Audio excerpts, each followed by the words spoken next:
Let's talk about running backs that you should start or sit in week 5 of the fantasy football season. We'll go through all 28 teams playing this week, 14 matchups in total. You can pause your screen and look at any time code if you want to jump to a matchup, or look at the description for a direct link. Now, you got to know that the Falcons, Bears, Packers, and Steelers are all on buys. So you will not have Bijan Robinson. You won't have DeAndre Swift, Josh Jacobs, Jaylen Warren. These names, these big guys that are helping you win each and every week, they will not be available in your lineups. So I'm going to do my absolute best to help you start the right players. And lastly, before we jump in, I'm guaranteeing a reply to the first 3 comments on every video. So make sure that you're subscribed and you've got your notifications on.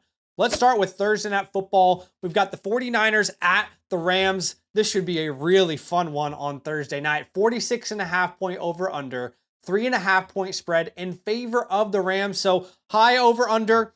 Should be a competitive game. Should be a high scoring game for fantasy football purposes. You've got 2 defenses right now that are really tough matchups for your fantasy running backs. But you've got a superstar in Christian McCaffrey, who's my RB1 on this week, despite facing the Rams, which are currently the worst matchup for your running back. Don't care. You're going to start CMC. Obviously, he's RB1 every week that he's healthy. Now, one thing we do need to monitor is that Brock Purdy has been complaining of some soreness in his toe. So that's something that we should monitor over the course of the next couple days, because this entire 49ers team is dealing with a ton of injuries. I don't really care who's at quarterback, honestly. Could be Mac Jones, could be Brock Purdy, could be myself. Doesn't matter. CMC is starting in my lineup. On the opposite side of the ball, let's talk about Kyren Williams, because yes, he is labeled a must start. However, you'll notice that he's not in my top 15 this week. We're starting to see Blake Corum and his role grow over the course of the last couple weeks. Here in week number 4, this last week we just saw he had 22 snaps, which might not seem like a lot. But what if I told you that Blake Corum had 13 total opportunities while just 16 for Kyren Williams? Only 3 total touches difference between Kyren Williams and Blake Corum. Now, Kyren ended up with 13.4 fantasy points. Neither of them scored a touchdown.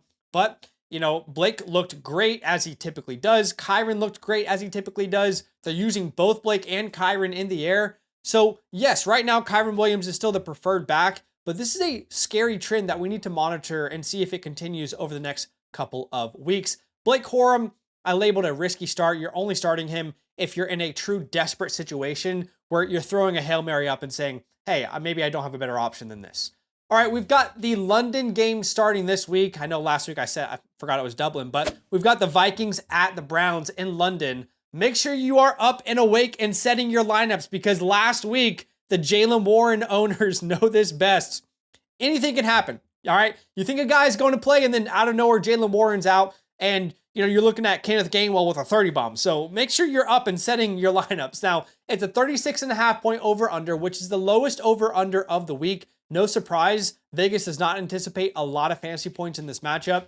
3.5 point favorites the Vikings are. Now, I see this matchup as fairly simple to digest. You're going to start Jordan Mason. I know last week was relatively disappointing. You wanted to see more from a Jordan Mason. Now, to be fair, he was still dominant in this offense from a usage perspective. He played 47 of 76 snaps, but obviously we got to see a lot of targets go to Xavier Scott. But 19 total touches. If I told you every week that Jordan Mason is starting, he would get 19 total touches, you would lock him into your lineup. Now, 10.2 fantasy points, nothing to write home about, but you're still going to put him into your lineups, even though it's a difficult matchup. And on the opposite side, Quinshon Judkins has just turned into an absolute monster. You'll notice in my rankings, this is the first week I have put him as a top 10 running back in my weekly rankings. Here in week number 4, Judkins had 25 total opportunities. My gosh, and he looked incredible doing so as well. 21.5 fantasy points, 82 rushing yards and a touchdown, 4 targets and 33 yards. This is what's so compelling with Quinshon Judkins is we thought that maybe Dylan Sampson's going to have a role in the air, but man, Dylan Sampson has been an absolute non-factor. Just 9 snaps last week. The week before that, he was uninvolved, and we are getting the entire offense. This is what you dream of when you're thinking of a fantasy running back. The entire offense is funneling through Quinshon Judkins as it should. So despite the low over-unders, we have 2 clear starts. Okay, let's move on to the start of the 1 p.m. Eastern Standard Time slate of games. We've got the Texans at the Ravens, 44.5 point over-under. The Ravens are favored by 7. which is one of the bigger favorites of the week. Now, that line is going to fluctuate because obviously, breaking news, I guess if it is, we don't know exactly if Lamar Jackson's going to play or not yet. Now, John Harbaugh was asked about it after the game, and basically they were like, hey, did Lamar not come back because it was a blowout, or was he really injured? And he said there was no way he could have gone back into that game. Basically saying it doesn't matter if it was going to be close or not at that point. It was a serious injury. So my belief, and we don't know this at the time of recording, is that Lamar Jackson is probably not going to play. And then you're going to see that line get much closer between the Ravens and the Texans. But let's break it down for the Ravens. Whether Lamar plays or not, I don't see how you can sit Derrick Henry, especially with all of the injuries, especially with all the players on bye. I'm still going to start Derrick Henry. And no, Justice Hill is not going to take over his job. All right, let's not be silly here. The reason Justice Hill was so heavily used last week was because the Ravens were down for the entirety of the game. This is not something new. We all saw this last year as well. This is one of the first games where it was just heavily noticed, but you'll see Justice Hill, 32 snaps compared to 21 for Derrick Henry. Derrick Henry only had 8 carries and 2 targets. But again, Justice Hill I'm not going to say lucky, but he made some big plays. That's not replicable from one week to the next. This team's ideal scenario is giving Derrick Henry 15 plus rushing attempts each and every week. And I think that's what their goal will be again versus the Texans, regardless of if Lamar Jackson plays or not. So you're going to play Derrick Henry. Justice Hill is a panic, desperation play, if anything. Don't overthink what happened last week. Now, on the opposite side of the ball, this is probably the running back that I am most excited to talk to you guys about today. Now, probably because we've got him in the Flock League. We've been stashing this guy. We've been telling you guys to stash him for multiple weeks on our channel. Where are my Woody Marks truthers at? Because I'm telling you right now with my chest, put him in your lineup. A top 20 ranked running back for me in week number 5, my RB19. And ladies and gentlemen, if there's no Lamar Jackson and you're facing a defense that is just shredded with injuries, right now the Ravens give up the most points to fantasy running backs. Oh my gosh, we could be looking at back-to-back weeks of fantasy gold for Woody Marks, who, by the way, his snap rate has gone up each and every week. Shout out to Adam Levitan from 11 to 26 to 47 to 56% last week. And of course, the opportunity share as well is starting to move. You see Nick Chubb in week 1 getting 85% of the opportunities compared to 15 for Woody Marks, 15%, right? That goes to 80-20, 60-40. And last week, the changeover happened. It was 60-40 in favor of Woody Marks. And Joe Mixon is not anytime soon coming back to this team. They're not even sure if he's going to play this year. So Woody Marks could actually legitimately be a league winner this year. I'm so excited to see him in this matchup. He's a smash start. I'm playing him in the Flock League for sure. And then even Nick Chubb, because there's a scenario against this defense that they really want to establish the run. Nick Chubb is not a bad spot start. He's a flex play at best. I would say 75 to 80% of you guys have a better option in your lineup, but we can't ignore Nick Chubb either because he's not going to completely go away. All right, the fourth matchup we're going to look at here is the Dolphins at the Panthers. Now, I would say this one is fairly simple. I don't want to spend too much time on this one. Devon Achane in your starting lineup, right? I think we can all agree on that. If you look at what happened here on Monday Night Football, Devon Achane touched the ball 21 times, only 1 target, which was pretty rare, honestly. Typically, we're seeing Devon Achane get a lot more opportunities, but he was so efficient on the ground. They didn't really need to throw the ball because the Jets couldn't score. Ollie Gordon is there, but Ollie Gordon is not going to take Devon Achane's job. Now, on the opposite side of the ball, we're going to start Chuba Hubbard. And if you have Chuba Hubbard and it's been a tough couple weeks, I just want to encourage you that this is a week where he should bounce back in a big way. The Dolphins are currently the 6th best matchup for your fantasy running back, so you have that going for you. And he'll have another week, hopefully getting healthier and healthier from that calf. I do think what we saw in week number 5, where Rico played 27 snaps, Chuba played 35, the work was relatively split. I think that's more of a reflection on Chuba's health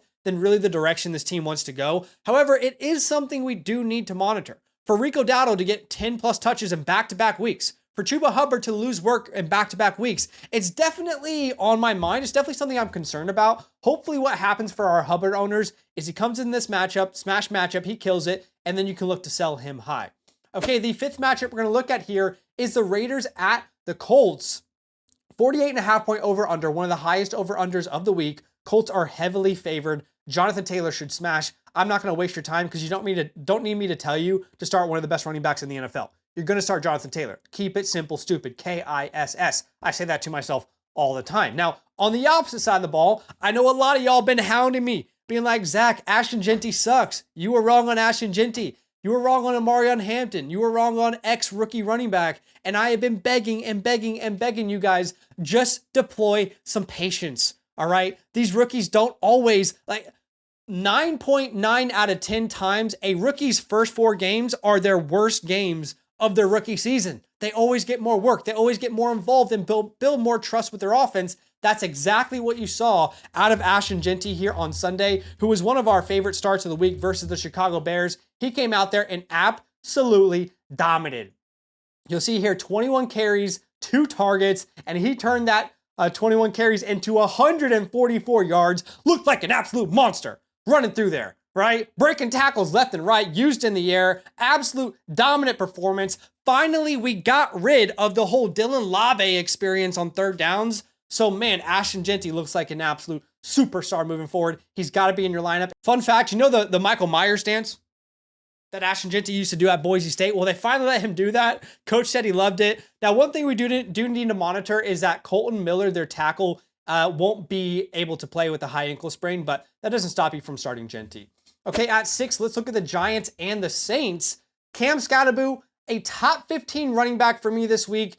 You know, if you started Skattebo last week, you might have been a little bit disappointed because, you know, he did come away with 27 total opportunities. Like we said last week, this guy is going to be fed opportunities, just drowning in volume. He had 27 total opportunities. Now, to only score 11 fantasy points, I get why that's disappointing, but he goes up against the Saints, who are currently a top 10 matchup for your fantasy running back.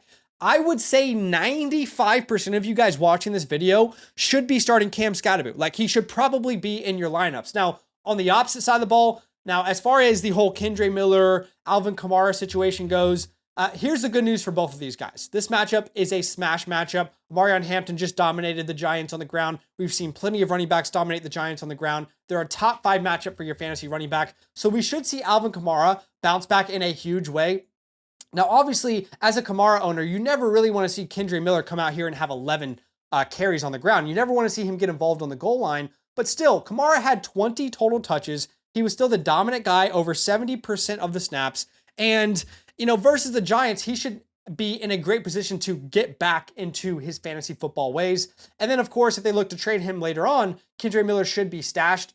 Something to note, though, Cesar Ruiz had a high ankle sprain. He's one of the better offensive linemen for the Saints, so we should definitely notice that as we go through this week. All right, at 7, let's look at the Cowboys at the Jets. I don't want to spend too much time on this one because I do think it is fairly simple. Javonte Williams, superstar in fantasy so far, one of the best picks in fantasy football. You're going to play him versus the Jets. We just saw the Jets get dominated by Devon Achane and company. This team is effective on the ground. They're using Javonte in the air. It's a great offense. We keep seeing that week in, week out. Javonte's a lock. It's a 46.5 point over under. Vegas anticipates a lot of fantasy points from this one. The Cowboys are favored. All that is great for Javonte Williams. Now, on the opposite side of the ball, this should be a get-right game for Breece Hall, who, you know, technically had a good matchup here in week number 4 versus the Dolphins. Now, it didn't turn into any really big fantasy day. Obviously, he walks away with 16.1 fantasy points. Not a bad day at all. A lot of that came through the air.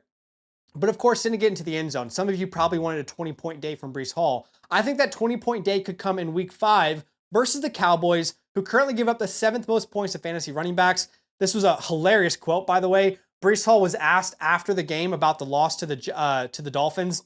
He said, teams shoot themselves in the foot, and then we come back and we shoot ourselves in the head. I mean, that's got to be one of the all-time quotes. That's just, I mean, that's fire. He's right. He's 100% right. By the way, something to note, Braylon Allen won't play in this game. He left Monday Night Football with a knee injury. He's not going to be ready to go. So you'll see some Isaiah Davis for sure, but it's going to be the Breece Hall and Isaiah Davis show. Breece Hall is going to get over 20 touches. Great play in week number 5. At the 8th matchup, let's talk Broncos at Eagles. Now, we are going to go ahead and tell you to start J.K. Dobbins, right? He's technically a spot start. Now, most of the must starts are in my top 24, so him being my RB25, he's just right outside of that top 24 ranking, but I still have a lot of confidence in him.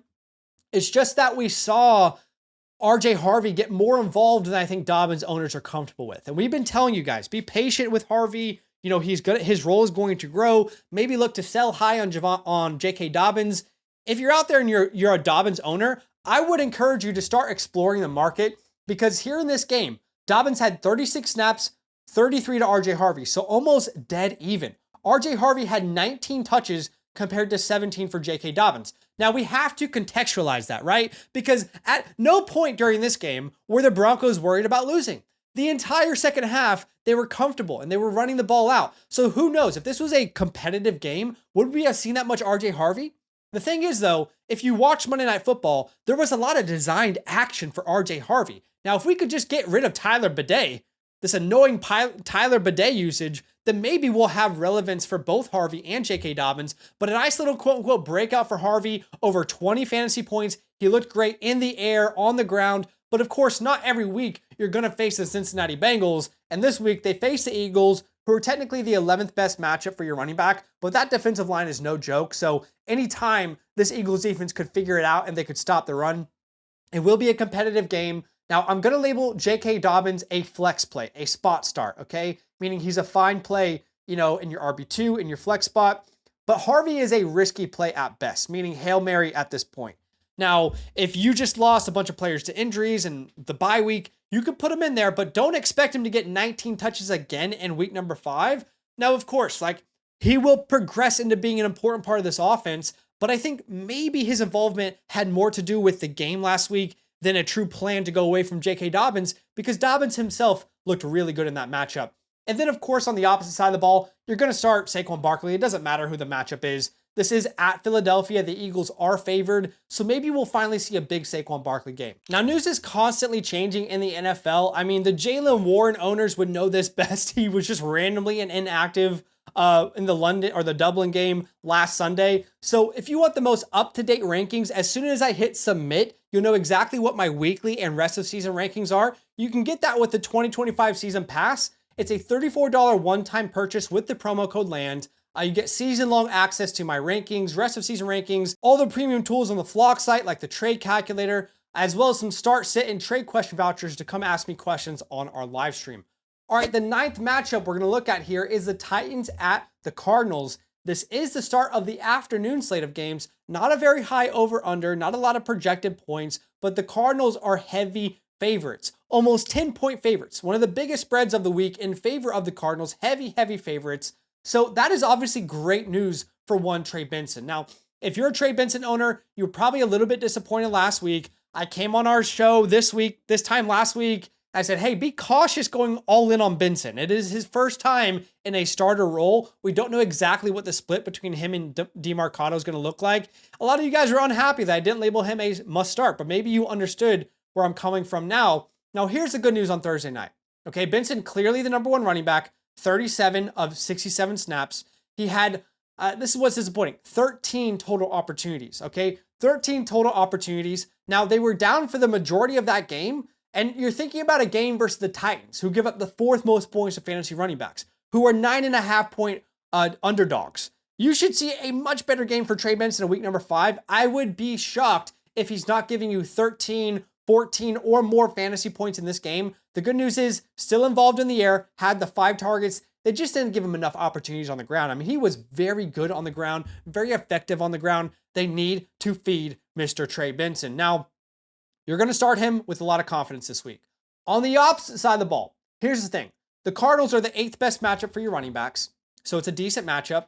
However, Tajay Spears, he could play in this game. Now, it's not guaranteed right now, right? Obviously, he's eligible to come back from IR this week, but he doesn't have to come back for the next 21 days. So here's how we're going to play this out. My rankings, as you see on your screen, are as if Tajay Spears does not play. Tony Pollard's a fine start. Great matchup. He'll get all the work. However, if Tajay Spears is good to go, Tony Pollard is going to move down 3 spots at least in my rankings to being a spot start. And honestly, it's just difficult to trust Tony Pollard on any given week. It doesn't matter if it's a great matchup. I mean, he can get all of the work. For example, in week number 5, he had all of the work in this offense, right? 17 touches compared to just 2 for Julius Chestnut. And still, those 17 touches barely turned into 10 fantasy points. So sometimes it just doesn't matter because they're a part of one of the worst offenses in the NFL. But again, if there's no Tajay Spears, we can start him with a ton of confidence. All right, let's go to the Bucks at the Seahawks. Now, here's the good news. Bucky Irving dominated last week. Over 25 PPR points, had the 70-plus receiving yard touchdown. He was a big reason why I won in the Flock League. Here's the bad news. Right now, at the time of recording this, we don't know what his Week 5 status is. Now, according to head coach Todd Bowles, he said they were in the process of looking at all the injuries, and quite a few guys were going to get MRIs.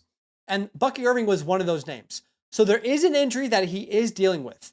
And obviously, if Bucky Irving is healthy and he's good to go, you're going to play with a ton of confidence. There's not really a scenario out there. There's not a matchup out there where you don't play Bucky Irving. However, in the event that Bucky Irving is not out there, Rachaad White does become one of my favorite flex plays. He would be my RB20, a must start in this matchup, simply because I know Sean Tucker exists, but if Bucky Irving were to go out, Rachaad White's going to get at least 13, 14, 15 touches. We just know that they trust Rachaad White enough to give him that kind of volume. So with an offense that is missing Mike Evans, that is targeting the running backs, Rachaad White would be an incredible play if there's no Bucky Irving. But obviously, let's put our prayers up for Mr. Bucky and hope that he's out there ready to go. You'll probably know information by the time you're watching this video, but I've covered all of the bases there. Now, on the opposite side of the ball, Bucks are kind of a middle of the pack matchup. Ken Walker and Zach Charbonnet. Here's my opinion on this backfield. I don't think you're going to have a great answer on a week-to-week basis. There is going to be boom bust for both of these names, right? Clearly, they trust Zach Charbonnet. And honestly, you guys are going to hate to hear this. I think it makes so much sense for their real NFL team to split work between Ken Walker and Zach Charbonnet, to have both of these guys as healthy and as good to go as possible each and every snap. And if you're a Ken Walker owner, be so for real. Can you really complain after Ken Walker had 21 touches? Really? You're upset? You're upset that they spelled Zach Charbonnet and gave him his opportunities, his 14 touches? I know Charbonnet got the goal line opportunities, but come on. I mean, they play different roles. They're different types of running backs. They're going to give you different results. And I think the Charbonnet hate is a little too forced, but this is how it's going to be. They're going to split work down the middle. Charbonnet coming off an injury, split time, 31 snaps compared to 33 for Ken Walker, right? Routes run are about dead even. Targets are dead even, but obviously Ken Walker got more opportunities on the ground. So it's going to be annoying. Ken Walker he's not going to have a Zach Charbonnet free backfield. Zach Charbonnet is not going away, but obviously Ken Walker is still a start, and Charbonnet is a flex play if you're in a desperate position. Okay, let's look at the Lions at the Bengals. This one is very simple. Jahmyr Gibbs, David Montgomery, must starts. You just saw on Monday Night Football how J.K. Dobbins and R.J. Harvey dominated the Bengals. Why can't the Lions backfield do the same thing in week number 5? Play them and don't think about it again. The Bengals are one of the best matchup for your running backs. On the opposite side of the ball, I do think Chase Brown, as I said last week, is getting enough volume in an offense that will continue to get better to be a flexible play. That's what I said last week, and that's where I stand again this week. He had 10 fantasy points, only 10 carries, 3 targets. And they're going to use him in the air when they're down. Is it sexy? No, but he's a playable name. He's a playable name. He'll get targets in the air. He'll get plenty of volume on the ground. He's a guy that's not going to lose you your matchup. You can put him in your flex, but obviously he's not going to win you your matchup either. At number 12, Commanders at Chargers. I would love to come on this video each week and tell you, wow, the Commanders finally did it, guys. The Commanders finally gave Bill Krosky-Merritt most of the work. It's the same old story here in week number 4 heading into week number 5, okay? And it gets even grosser because Chris Rodriguez, 20 snaps. JCM, 20 snaps. McNichol, 19 snaps. That's about as split down the middle for all 3 of these guys as you can possibly get. And it didn't lead to anything relevant in fantasy football. Now, the eye test tells you that Bill Krosky-Merritt is clearly the best, most talented player in this backfield, but he needs to work on his pass protection. They're not comfortable to give him all the work yet. So you can't play these guys, any of them, with any confidence, especially in a bad matchup versus the Chargers, until there's a clear lead back, if there ever is. On the opposite side of the ball, we'll make it very simple. Amarion Hampton, back-to-back weeks where he's smashing over 23 fantasy points. You're going to put him into your lineup. Okay, let's move on to Sunday Night Football. Now, again, another situation where they're kind of slow rolling a rookie. That's with the Patriots here. Unfortunately, I was hoping that the fumbles for Stevenson meant there was going to be more work for Henderson, but that ended up being nothing but a wish cast at this point. Stevenson still led the way in snaps, still led the way in total opportunities. It's just, Antonio Gibson was still involved. They gave him 6 touches. If we could just get rid of Antonio Gibson, we could start to cook here. So look, these guys are spot starts at best. You're hoping you can get 10 fantasy points out of them, but it's going to continue to be messy until they make a change that's noticeable. On the opposite side of the ball, of course, you're going to play James Cook, one of the best picks in fantasy football right now. 49.5 point over under, by the way. The Bills are heavy favorites, one of the biggest favorites of the week. So that is a great sign for James Cook, who, could be in garbage time situations here running the clock out. Look, before we get into Monday Night Football, here are 6 players that I have 100% confidence in for week number 5. We're looking at Gibbs versus the Bengals. Nico Collins versus the Ravens, who are missing Marlon Humphrey. Their entire defense is in shambles. Woody Marks at Baltimore, who is one of the best matchup for your running backs. Cam Scatterboot at the Saints. Garrett Wilson versus the Dallas Cowboys. And Quentin Johnson. That's right. In our DFS lineup, we are rocking with Quentin Johnson. The Week 5 FastDraft Quick 6 Super Slam contest. It just opened. All you have to do is choose 6 non-quarterbacks, fill your lineup, and adjust your boosters accordingly. If you haven't downloaded the FastDraft app, download it using my promo code LAND at signup. I'm going to match your deposit up to $50, and then you're going to get my Week 5 rankings completely free. So you can check that out in the pinned comments below. Okay, that takes us to Monday Night Football. We've got a good one. The Chiefs at the Jaguars. It's going to be in Duval. Okay, 45.5 point over under. The Chiefs are favored. Now look, I'm not going to say what happened last week for Isaiah Pacheco was lucky. He played well, but I don't know if that's replicable from one week to the next. It's still a split backfield. If anything, it got more split in week number 4, but they just had more time to run the ball because they were up in the game. Kareem led the way with 32 snaps. Pacheco had 27. Brashard Smith was up there at 19. And then we had reports this week that they want to get Brashard Smith more opportunities. That's from Matt Nagy. And Brashard Smith has a ton of juice. He's very explosive. So I understand why they would want to get him involved, because Hunt and Pacheco cannot offer that kind of juice. So look, I would label both of these guys, Kareem Hunt and Pacheco, risky starts. I think if you're down in the game, you're not going to be happy with starting Kareem Hunt and Isaiah Pacheco. And the Jags defense is much better than people realize. They're a legit defense now, especially as a run defense. On the opposite side of the ball, you're going to start Travis Etienne with a ton of confidence. I know Bashul Tutin is fun to watch. I know he's a talented guy, but you're still going to have to wait for the takeover. That has not happened yet. So you can start Etienne with a ton of confidence. Even though it's technically the Chiefs, they're the 10th best matchup for your running back right now through 4 weeks. So it's still a matchup where you can start your starting running backs. Guys, I appreciate you watching the video. Do me a massive favor. Hit the like button, show some love. Subscribe if you like the content. And I will see you guys in the next video. Wide receiver start sits coming out in just a matter of hours, okay? So make sure you got your notifications on, and we'll see you then. Nothing but love. Draft with me every night this week on the FastDraft app, where there